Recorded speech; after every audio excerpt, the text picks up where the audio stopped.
with the contribution of the LIFE programme of the European Union.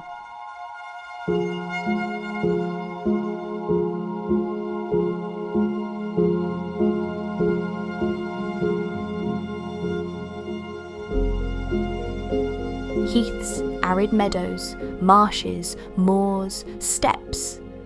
Words that evoke, in the collective imagination, melancholic and solitary landscapes and inhospitable environments, dry, poor in life. Nothing could be further from the truth.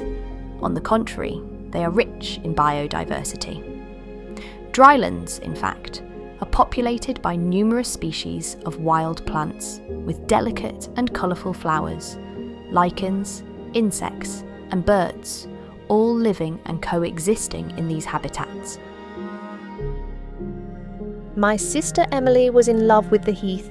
In her eyes, in the darkest corners of the moor, the most vivid flowers bloomed, and her mind could transform even the most gloomy little valley sunken on the pallid side of a hill into an Eden. In the bleak solitude, she found the rarest delights, and certainly not the least, indeed the most loved, was freedom.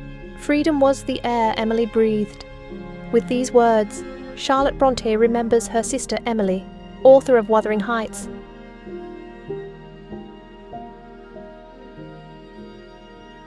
The LifeDrylands project, launched in September 2019, concerns 3 continental acidophilic arid habitats located within 8 Natura 2000 sites in the Western Po Valley.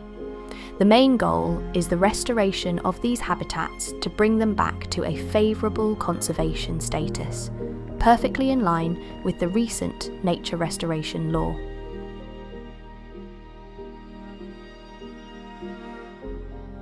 One, mowing and cutting of native trees and shrubs have been carried out to open up the habitats, while keeping the large-sized specimens. 2, control and reduction of invasive woody species, both native and non-native, such as Robinia pseudoacacia, Prunus serratina, Ailanthus altissima, have been carried out. 3rd, native herbaceous species have been planted to improve the floristic composition of the project habitats. 4, new habitat surfaces, such as ecological corridors and core areas, have been created to reduce fragmentation and increase connectivity. 5, guidelines for the management and monitoring of target habitats have been developed. 6, public events have been organised to promote the project and spread its results.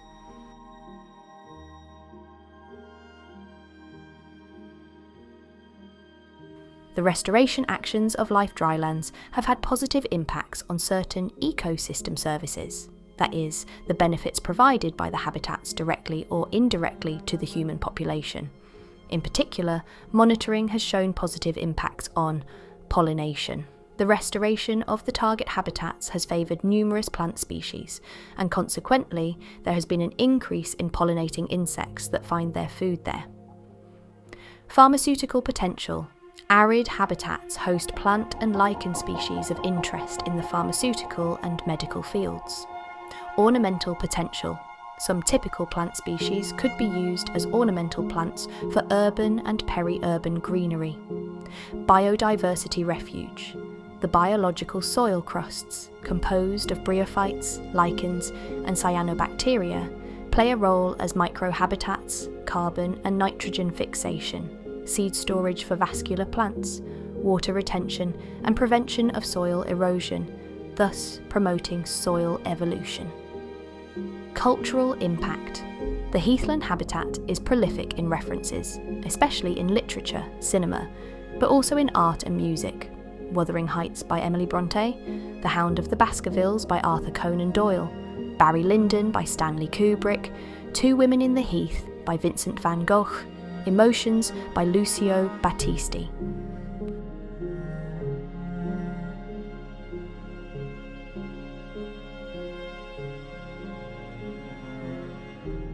Often, natural habitats are in the background of our stories and lives, shaping their meaning, but we are unaware of them.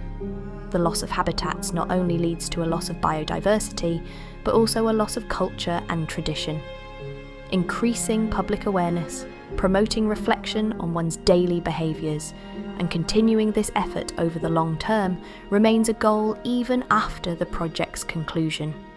We will, in fact, continue to carry out maintenance and monitoring actions for the target habitats, as well as communication activities so that the best management and enhancement practices can be adopted for these same habitats in different areas and contexts, and also for other habitats with similar characteristics and challenges.